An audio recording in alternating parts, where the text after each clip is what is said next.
Olá, hoje a gente vai falar sobre gastroenterite aguda em crianças. É uma patologia que vocês vão atender muito se vocês forem atender criança, né? Principalmente que a gente mora no país tropical. É uma doença que acomete crianças durante o ano todo, principalmente no verão. Então, a doença pode ser acometida por bactérias, vírus, parasitas, fungos, tá? E sua transmissão, ela é fecal-oral, né? Então pode ser por contaminação, né, de pessoas contaminadas que falam ali na manipulação do alimento, uma água contaminada, né, e o contato interpessoal, tá? Sinais e sintomas mais comuns é a diarreia, o vômito, dor abdominal e a vamos conceituar. Então, o conceito de diarreia, né, da gastroenterite, é uma má absorção de água e eletrólitos que vai se caracterizar por aumento de número de evacuações e ou diminuição da consistência das fezes.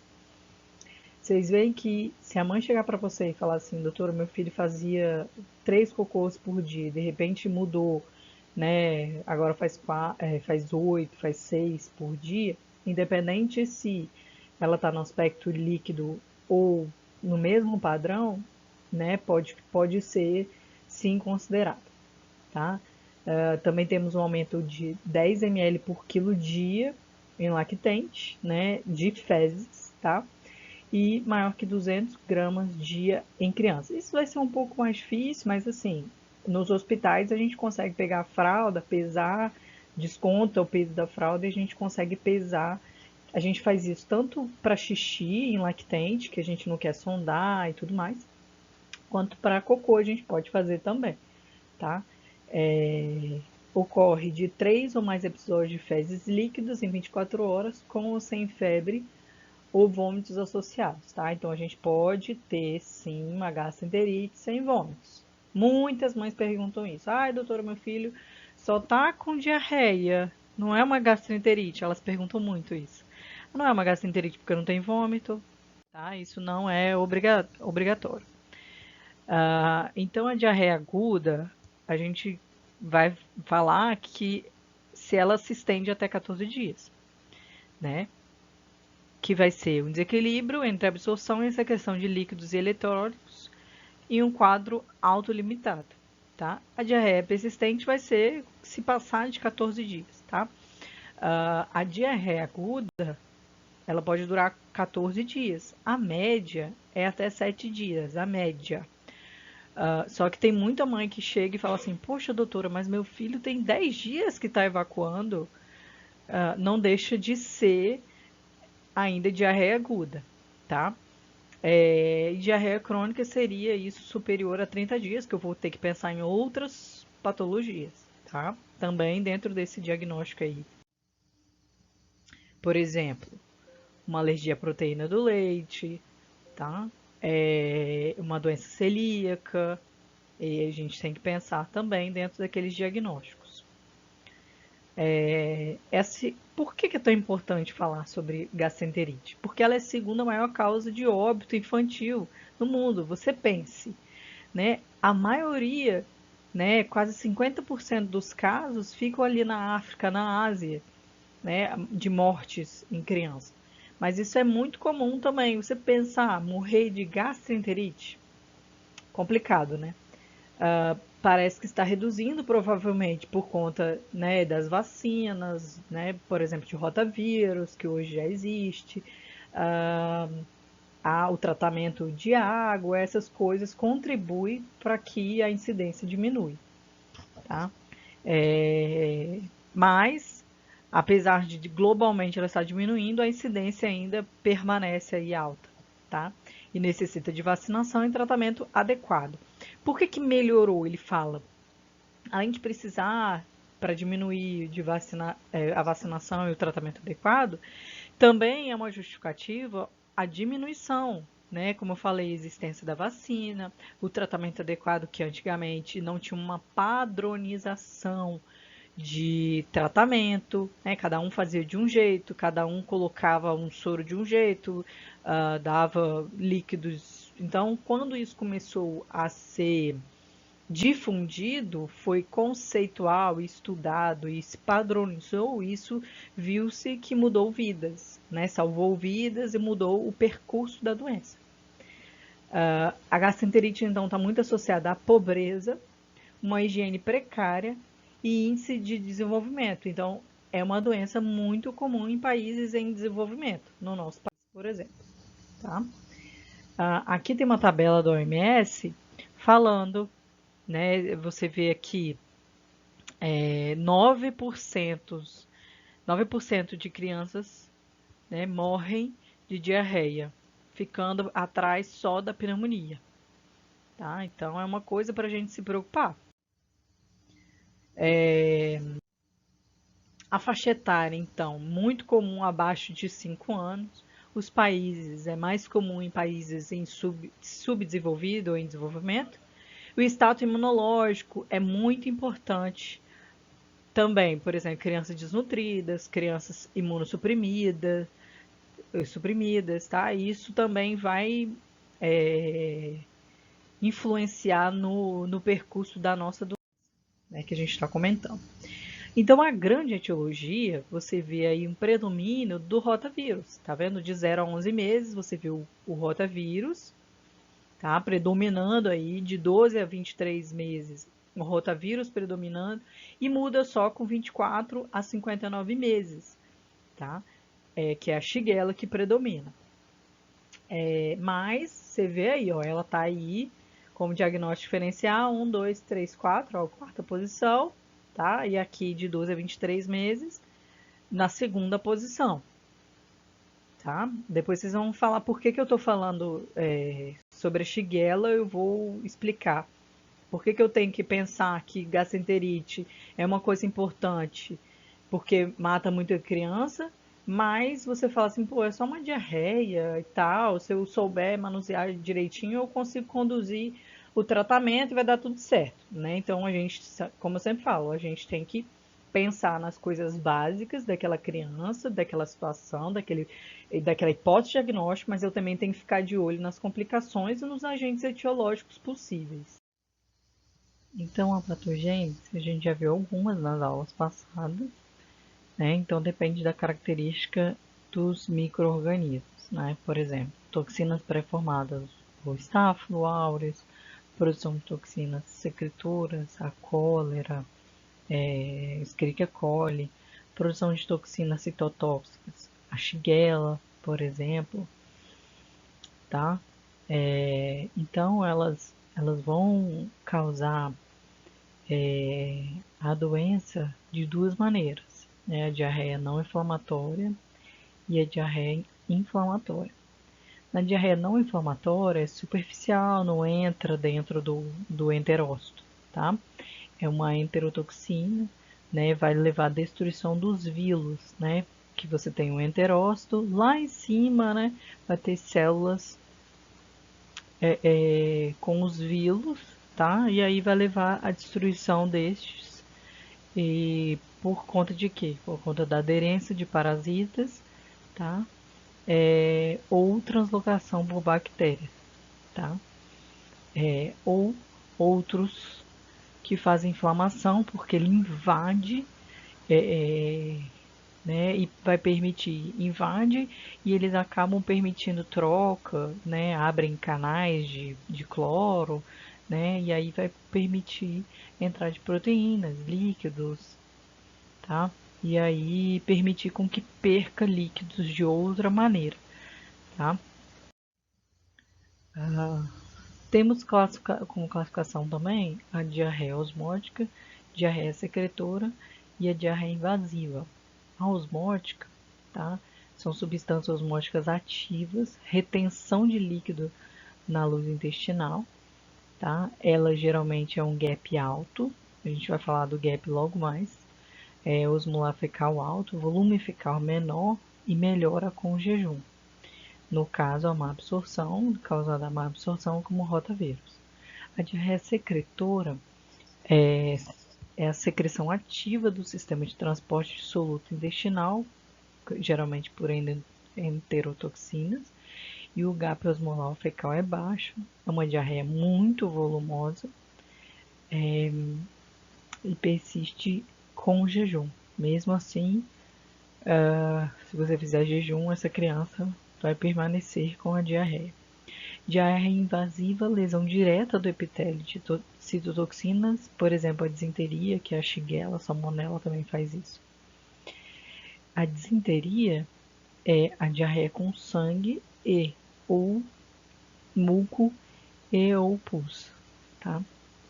O gap osmolar fecal, ele geralmente ele é de 290. Como é que a gente calcula? Sódio mais potássio basal vezes 2 vezes. Então, se o gap osmolar fecal tiver muito alto, acima desse 290, eu consigo indiretamente achar que não, é uma diarreia por rotavírus. Se meu gap osmolar tá baixo, fecal tá baixo, não, é uma diarreia por cólera, tá? A gente não usa muito na prática, tá? A gente não costuma usar muito. Então, os nossos fatores de riscos para uma diarreia aguda, né? Seria a desnutrição, uma ausência de pré-natal, né? Porque aí a gente não vai estimular o aleitamento, não vai orientar como conduzir com esse recém-nascido, né? Se a mãe não consegue dar mamar, a gente ajuda a como diluir as fórmulas, por incrível que pareça, muita gente faz a diluição das fórmulas complementares, né? O complemento aí errado. A ausência de aleitamento materno, a gente cansa de saber que o aleitamento materno é protetor para diarreias aí abaixo de 2 anos, 6 meses, né? A prematuridade, com tudo que ainda não está formado, o intestino, se a criança que nasce normal não está formada, né, continua aí com seu intestino em formação, quiçá uma criança prematura. A higiene pessoal e doméstica, né, porque você vai no banheiro, lava a mão, já que a gente está falando de uma doença que é fecal oral. A ausência de água tratada e saneamento básico e introdução precoce de outros alimentos. A gente fala que a alimentação ela deve ser introduzida somente com 6 meses, porque é quando o organismo daquela criança está preparado. Fora isso, pode ser suscetível para infecção, pode ser suscetível para alergia, que entra dentro do nosso diagnóstico diferencial de diarreia. As manifestações clínicas vai depender do patógeno infectante, né? E a quantidade que você ingeriu. As complicações geralmente é a desidratação e distúrbio hidroeletrolítico.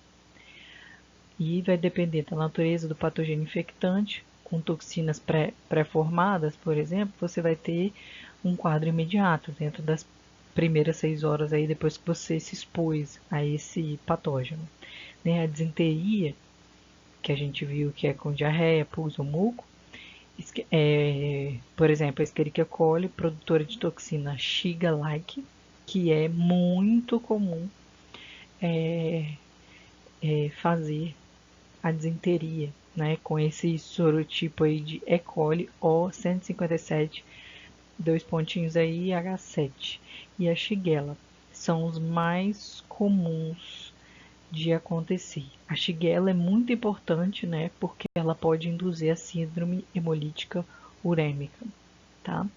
Então, é muito importante quando eu penso em disenteria numa criança, eu preciso cobrir esses 2 agentes, principalmente a Shigella, tá? Porque a Shigella está relacionada a 40% de convulsão, a gente vai ver mais para frente. Então, cada um, Campylobacter jejum, incubação de 2 a 5 dias, a clínica diarreia, que pode se apresentar com disenteria, cólica, febre e vômito, duração até 10 dias, Geralmente, quando a gente come e faz ingesta de carne de aves cruas, leite não pasteurizado, água contaminada, e o exame é a coprocultura. Tá? O suporte, a gente, né, a hidratação, soro de reidratação, avaliar se essa criança está bem, se está desidratada, se não, e avaliar também a antibiótico terapia, tá?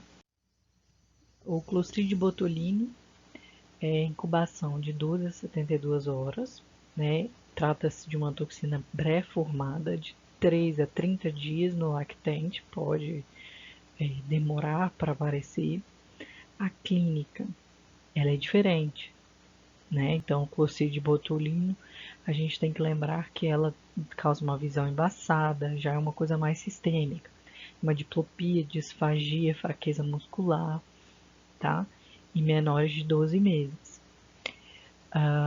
Também letargia, recusa alimentar, hipotonia, sucção débil, tá? Que isso aqui já fala mais a característica de um bebê, de um lactente, tá? Então, num lactente que se expôs a isso, eu vou ter uma letargia, aquele bebê que tem aquele choro diferente, né? Um bebê que a mãe tá reclamando que tá dormindo muito, que não tá sugando igual ele sugava antes, tá? E a duração é variável. E você vai perguntar o que essa criança comeu nessas últimas. Comeu alguma coisa diferente, mãe? Ah, não, eu dei um xarope de mel. Aí, né? Alguma conserva, xarope de milho, tá? Exames coprocultura e pesquisar a toxina. Você também tem um tratamento de suporte aí e, e você tem que dar um antídoto da antitoxina botulínica. A E. coli enterohemorrágica, 1 a 8 dias de incubação, uma diarreia grave que dá uma disenteria, duração de 5 a 10 dias, está associada a carne bovina mal cozida, leite, suco não pasteurizado, frutas e vegetais crus. Os exames é a coprocultura e a teste para a toxina Shiga, tá? Tá muito relacionado à síndrome hemolítica urêmica, tá?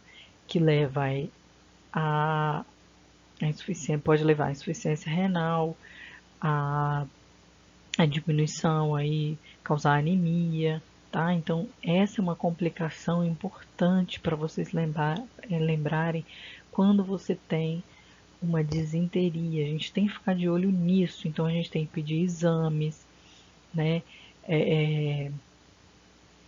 E avaliar se a gente deve entrar com antibiótico não, porque está muito relacionado a Escherichia coli, piora a chance maior de evoluir com a disenteria, com uma CHU, que a gente chama, que é síndrome hemolítica urêmica, tá? Então, pedir um hemograma, um RAS, uma ureia, uma creatinina, para avaliar se tem algum indício de síndrome hemolítica urêmica acontecendo nessa criança, tá? Então, não é achar que tudo é simplesmente uma diarreia. Então, se eu libero uma criança para casa, eu preciso falar, mãe, ó, se tiver sangue, se tiver muco, pus, você volta imediatamente para a gente reavaliar essa criança, tá? Porque, por exemplo, eu já tive uma criança, uma das primeiras crianças que eu tive na residência, ela era uma insuficiência renal, estágio 3 ou 4, ela acabou falecendo por conta de uma síndrome hemolítica urêmica, tá?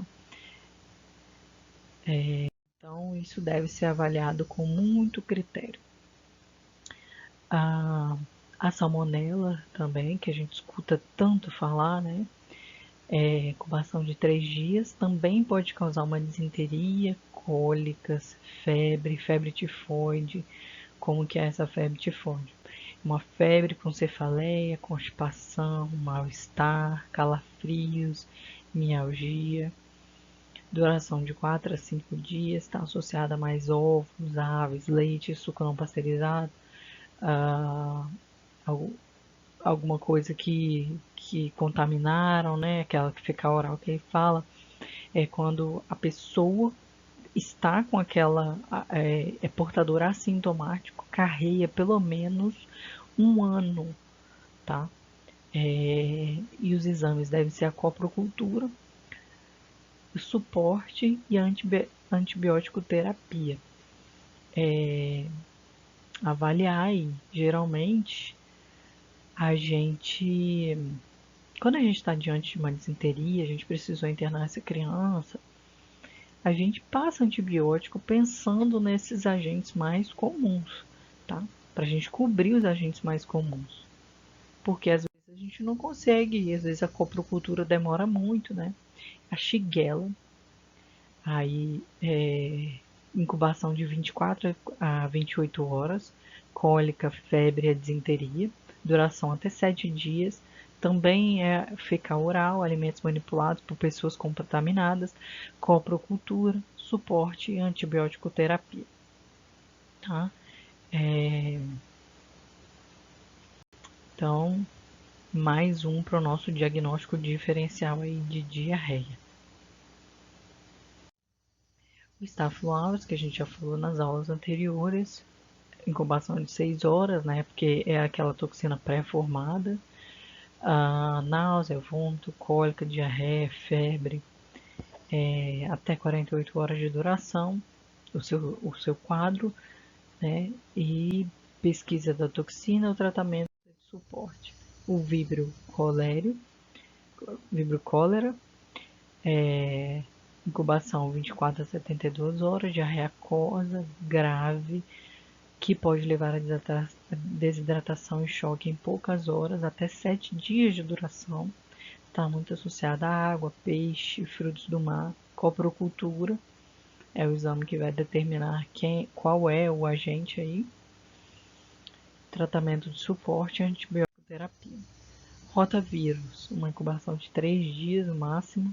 Vômitos, diarreia aquosa e febre baixa, tá? Duração até 8 dias dessa diarreia aí. Também é fecal oral e interpessoal. Exames, detecção de antígeno e amostra de fezes e a Giardia lambia, incubação de 2 semanas com diarreia, dores estomacais, gases, perda ponderal, duração de dias a semanas, fecal oral, EPF com 3 amostras, para a gente conseguir pegar esse agente etiológico. Então, às vezes eu faço um dia, levo, eu não vou conseguir ver, tá? É chato, né? Tem que fazer, coletar amostra, 3 dias diferentes, guardar para depois levar para o laboratório. Tratamento metronidazol, ou trinidazol ou outros, tá? Diagnóstico. Geralmente, na sua grande maioria, é clínico. E dependendo então assim, não são todas as crianças que vai chegar com diarreia, eu vou fazer exame. Às vezes, esses exames só vão me atrapalhar, né? Uma criança bem hidratada, né? Eu vou orientar essa criança, tá? Essa mãe.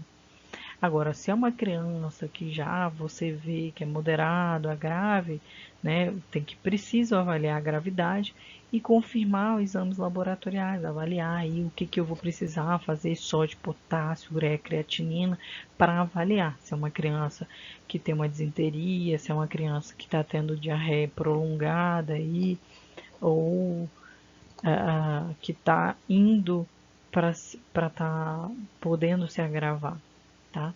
Ou então uma criança que tem comorbidades, uma criança que tem um diabetes, uma criança que tem imunodeficiência.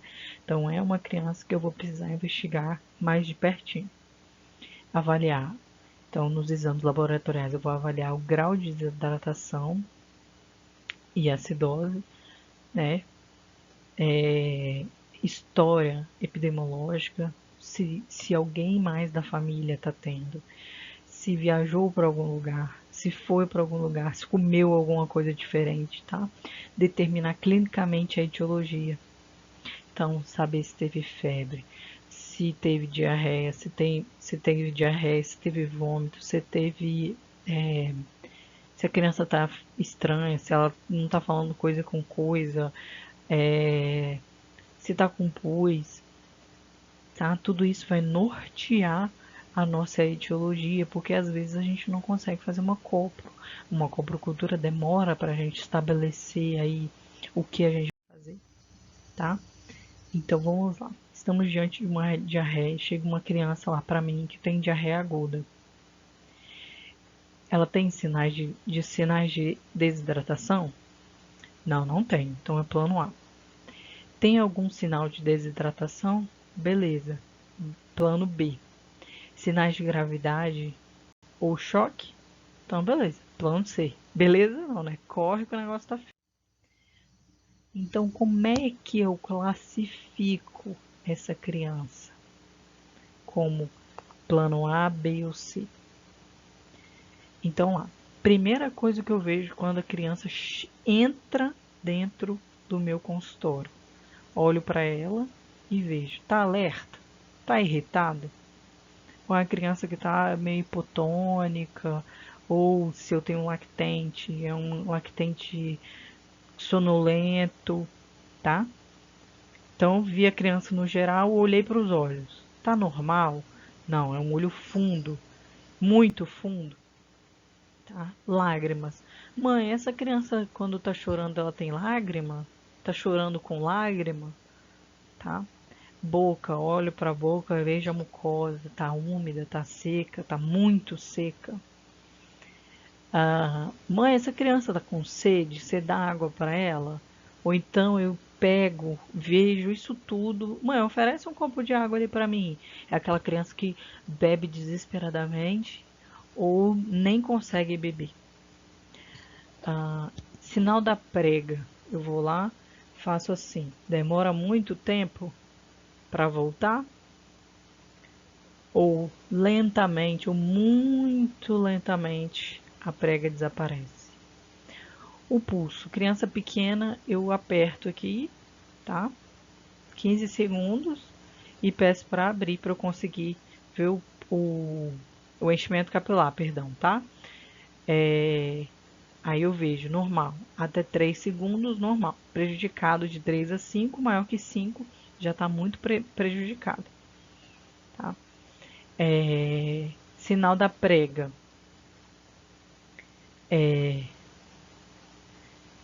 Já falei. E foi o pulso, né? Se está cheio, está rápido, débil, muito débil ou ausente. Então, se ele tiver alerta, com os olhos normal, presente, boca úmida, bebê bebe tranquilo, não está desesperado, não consegue beber, né? Então, não tem sinal de desidratação. Plano A. Agora, é uma criança que está irritada ou 2 ou mais sintomas, tá, gente? De desidratação eu preciso preencher. Então, 2 ou mais. Tá irritado, tá com olhos fundos, não tem lágrima, tá bebendo com velocidade, minha prega tá desaparecendo lentamente, né? A prega tá desaparecendo lentamente, pulso rápido, débil. Um desses dois ou mais do plano B.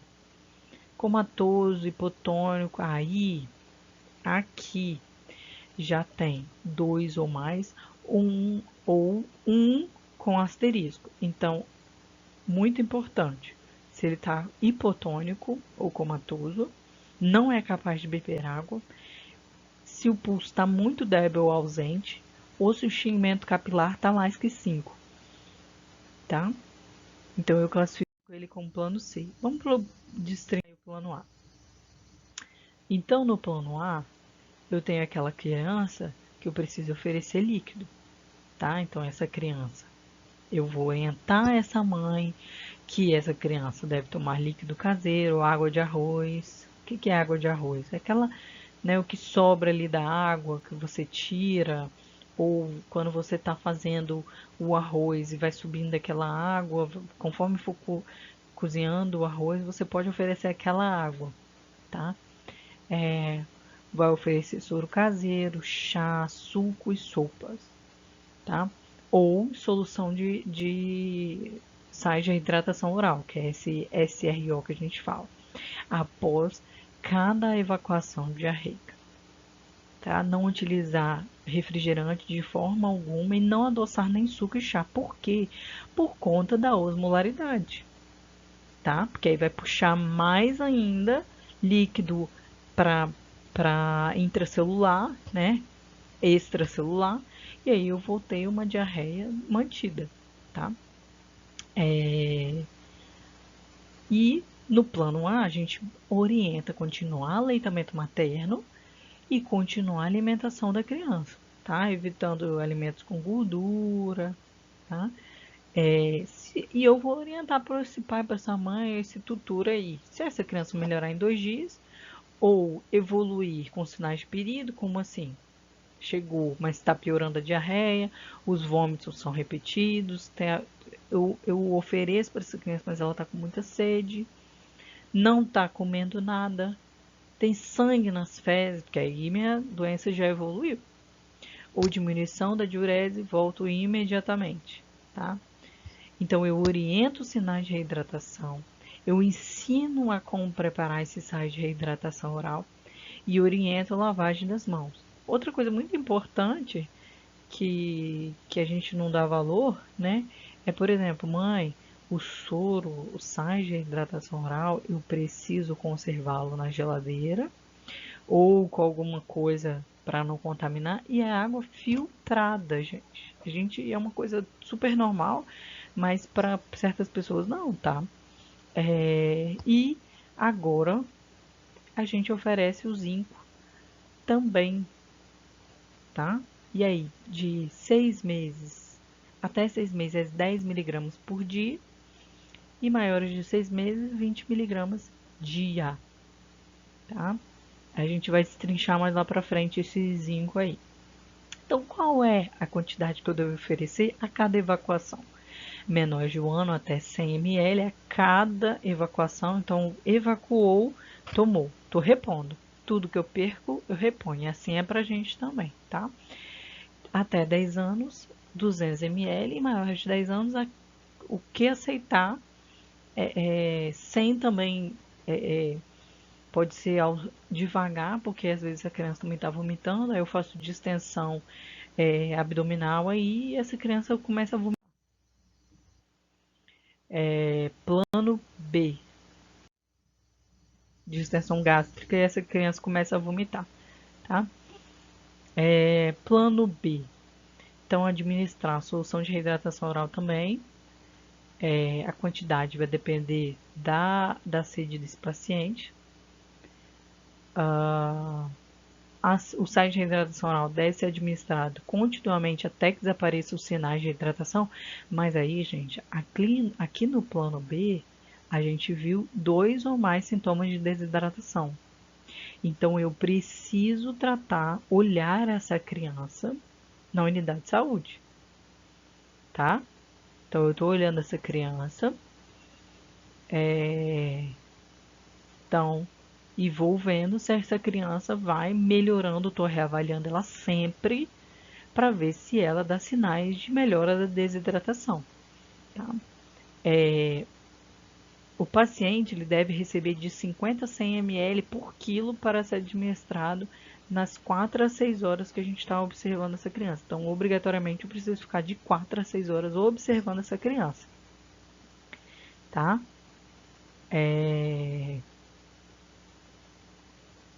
Se desaparecer os sinais de desidratação, eu vou para o plano A, libero ele e vou oriento o retorno, caso precise.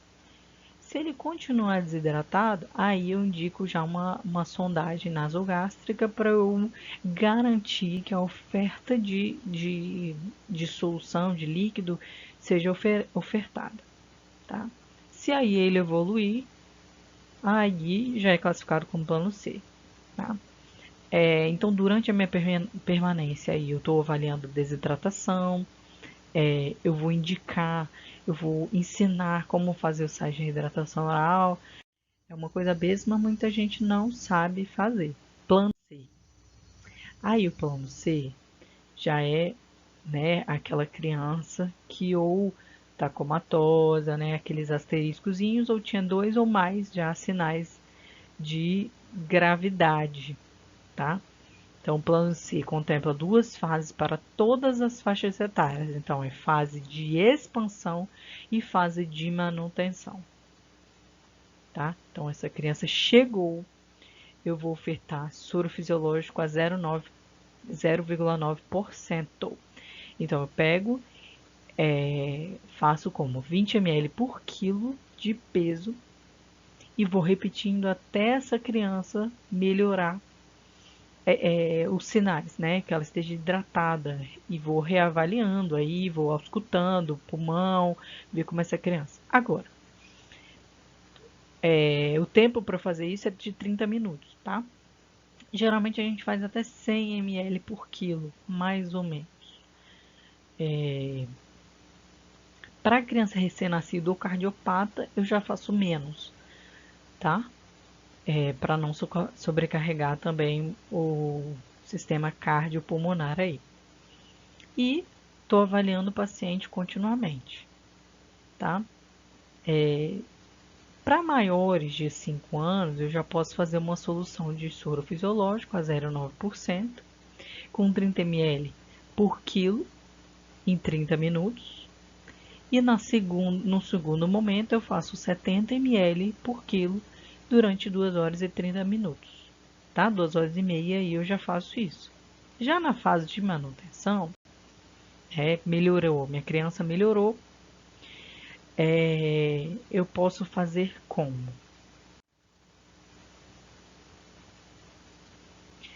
Então, na fase de manutenção, eu vou parte soro glicosado a 5% mais soro fisiológico a 0,9%. A proporção é 4:1, ou seja, muito mais soro glicosado do que soro fisiológico, tá? E aí eu vou usar aquela regrinha de Holiday, né? A gente vai usar a regrinha de Holiday aí, tá? Ou seja, é para reposição, para hidratação hídrica, que é o peso até 10 quilos, que é 100 ml por quilo. Peso de 10 a 20 é 1.000 mais 50 ml para cada quilo de peso que exercer 10 quilos, ou seja, se eu tenho uma criança com 12 quilos, eu faço 1.000 ml mais 50 vezes 2. Isso é a necessidade hídrica que essa criança vai precisar. Peso acima de 20, então é 1.500 mais 20 ml por quilo, CCD 20. Então, 22, por exemplo. 1.500 mais 20 vezes 2, que vai ser a minha necessidade hídrica para aquela criança.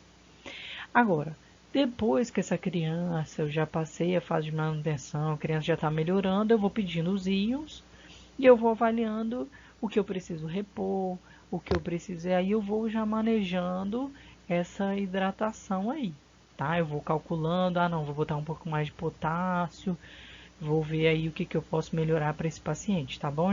Por isso que eu não vou destrinchar muito aqui. E aí nós temos discordâncias aí, geralmente o Ministério da Saúde, ele fala 20 ml por quilo de soro fisiológico a cada 30 minutos, repetir até que a criança fique hidratada, parecido com o que a gente tinha falado lá, né, no anterior, tá? E assim vai, tá? Mas isso aí, ó, é muito basal, que a gente usa mesmo 20 ml por quilo, geralmente nos primeiros 30 minutos, até essa criança ficar bem. Nos maiores de 5, a gente usa 30 ml por quilo nos primeiros 30 minutos. E aí depois a gente passa para 70 ml.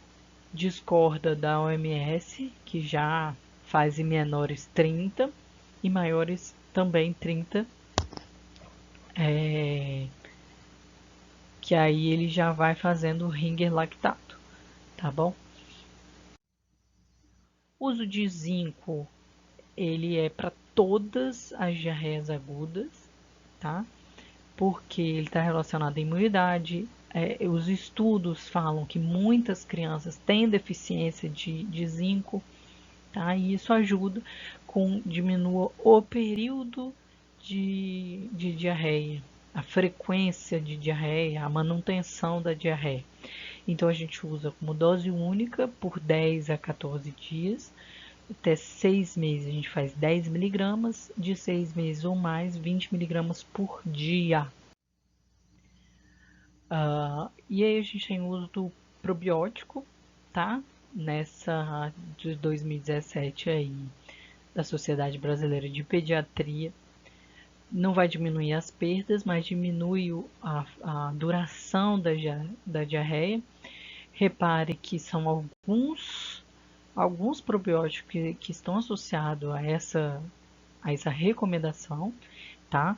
A gente não tem o Lactobacillus GG aqui, beleza? Então a gente usa de 5 a 7 dias e tem umas que você usa uma vez por dia e algumas outras que você usa de 12 em 12 horas. Então o uso de antimicrobianos é limitado, tá? A gente deve usar em casos graves, se a gente precisar internar, se uma disenteria. E lembrar, nosso calo do sapato é a shigella, causa convulsão, maior chance de desenvolver síndrome hemolítica urêmica, que é o calo no sapato do pediatra.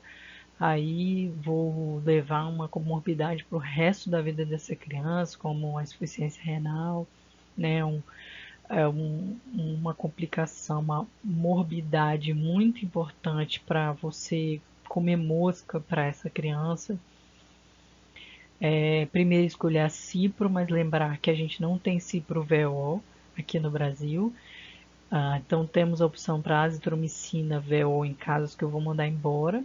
Agora, se é uma hospitalização, eu já uso ceftriaxona.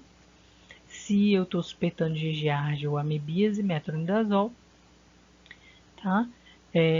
Alta taxa de resistente a sulfametoxazol mais trimetoprim, que é o que a gente usava bastante em casos de diarreia. Hoje a gente já não usa mais em casos de diarreia, tá? Vocês viram na outra aula lá de estrepto, estáfilo, que já é outra história, né? O uso de antieméticos não deve ser utilizados porque o efeito colateral de letargia, distonia, né, que pode confundir aí com casos de agente etiológico que também fazem isso, ou então confundir que essa criança está desidratada, está evoluindo gravemente e é o efeito do antiemético. Tá? Vômitos tendem a desaparecer com reidratação e está muito liberado a ondansetrona para evitar o vômito, tá bom? 0,15 miligramas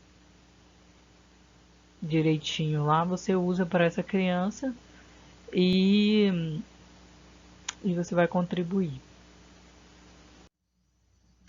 Uso de vitamina A, fazendo as populações de risco para deficiência, eu costumo não fazer, não tenho assim, porque assim, na diarreia você fica com tanta coisa para dar para essa mãe, para essa família, que aí eu prefiro mesmo dar o zinco, dar o sais de reidratação oral, o probiótico, a vitamina A, só realmente se eu tenho aquela criança muito desnutrida, tá? Mas reduz o risco de hospitalização.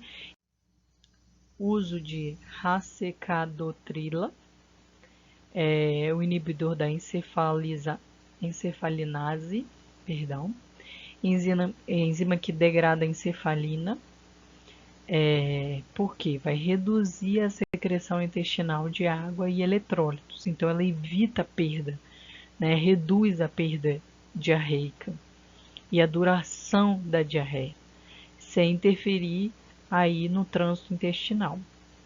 Então está liberado para usar 1,5 mg quilo dose de 8 em 8 horas em maiores de 3 meses, menores não tem estudo aí, então não está liberado. Até cessar a diarreia. Acabou, eu suspendo a medicação. Também não tenho costume de usar, e porque vocês viram a quantidade. Mas aí vai depender de como está essa criança, do incômodo dessa família, o que está acontecendo. Então eu vou acrescentando medicações para contribuir com essa família. Então os princípios da OMS: prolongar o aleitamento materno para proteger essa criança, Imunização geral aí para rotavírus, porque a gente viu que é um dos principais. Suplementação de vitamina A para proteger essa criança também. Saneamento básico, higiene pessoal, utopia, né, gente? Preparo de alimentos, né? Cuidado no preparo de alimentos, afastar as pessoas que são sintomáticas, então isso deveria fazer, ter um controle aí, fazer coprocultura nessas pessoas que trabalham com alimentos, uma reidratação adequada, orientada, né? Manter a alimentação quando a gente faz, quando está passando, porque o que acontece? Muita gente ainda deixa essas crianças em jejum, tá? Então lá vai ter o plano A, plano B, plano C, vai ter quando a gente deve deixar a criança em jejum ou não. E a reposição de zinco que vai contribuir muito para essa criança.